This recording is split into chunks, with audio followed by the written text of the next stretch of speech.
వారంలో 4 రోజుల పాటు ఈ యొక్క రోడ్ సైడ్ పీపుల్కి అక్కడ ఇమేజెస్ కూడా చూడొచ్చు మనం ఇక్కడ, ఇంక్లూడింగ్ మా మిసెస్, మా పిల్లకాయలు, ప్లస్ ఓవరాల్ టీమ్ ఒక 4 ఉన్నారు సార్. కాకపోతే శబరిమల వెళ్ళటం వల్ల ప్లస్ ఈ పుణ్యక్షేత్రాలు విజిట్ చేయడం వల్ల వాళ్ళు రాలేకపోయారు. యాక్చువల్గా ఇప్పుడున్న వాళ్ళు మన వాలంటీర్ మన శ్రీనివాసరెడ్డి గారు ఆల్మోస్ట్ ప్రతిరోజు రోడ్ సైడ్ వాళ్ళ పీపుల్కి మనకి హెల్పింగ్ మెయిన్. మన అమౌంట్ కంటే కూడా మనిషి వచ్చి అక్కడ వాళ్ళ పేదవాళ్ళకి ఫుడ్ ఇవ్వడం అనేది అంత ఈజీ కాదు. సో అటువంటి గుణం ఉన్నందుకు మనల్ని ప్రత్యేకంగా అభినందిస్తున్నాను. అట్లనే మా రామారావు గారు వీళ్ళిద్దరి తరఫున చిన్న రోజా పువ్వు మీ అందరికీ ఇస్తే వాళ్ళు హ్యాపీగా ఫీల్ అవుతారనేసి నేను అనుకుంటున్నాను sir. Thank you very much sir.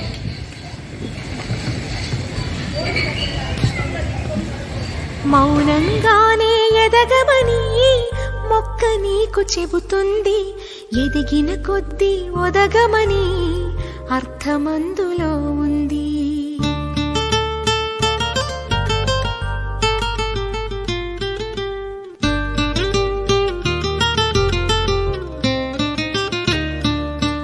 మౌనంగానే ఎదగమని మొక్క నీకు చెబుతుంది, ఎదిగిన కొద్దీ ఒదగమని అర్థమందులో ఉంది.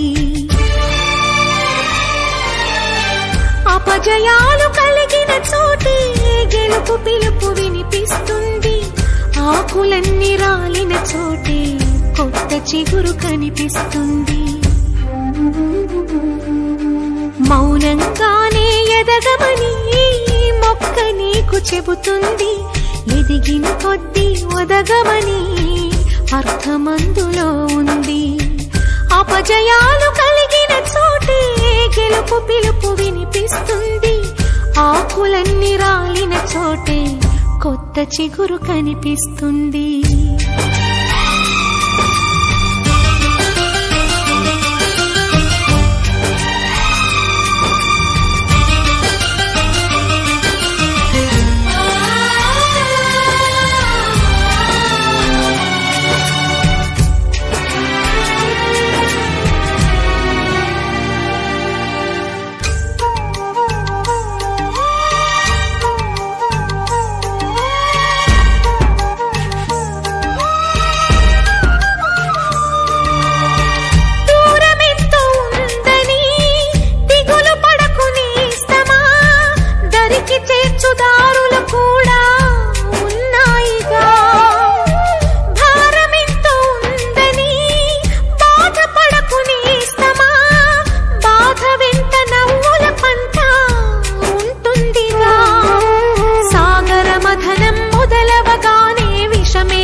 విసుగే చెందక కృషి చేస్తేనే అమృతమిచ్చింది.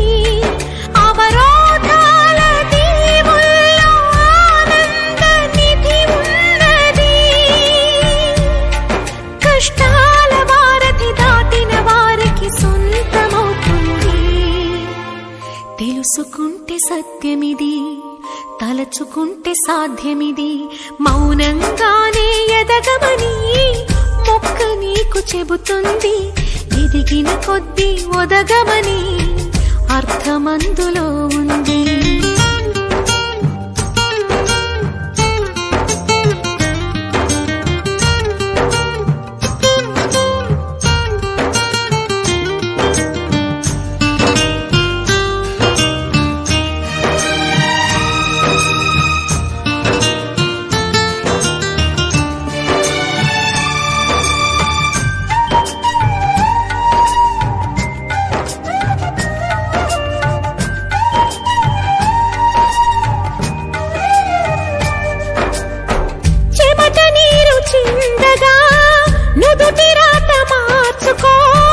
మార్చలేనిదేదీ లేదని గుర్తుంచుకో, పిడికిలే బిగించగా చేతి గీత మార్చుకో, మారిపోని కథలే లేవని గమనించుకో.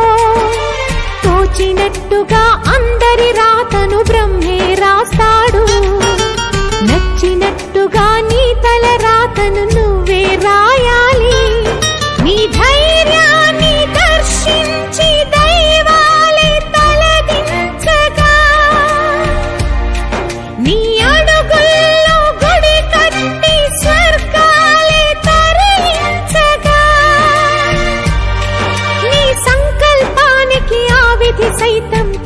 చేతులెత్తాలి అంతులేని చరితలకి ఆది నువ్వు కావాలి మౌనంగానే ఎదగ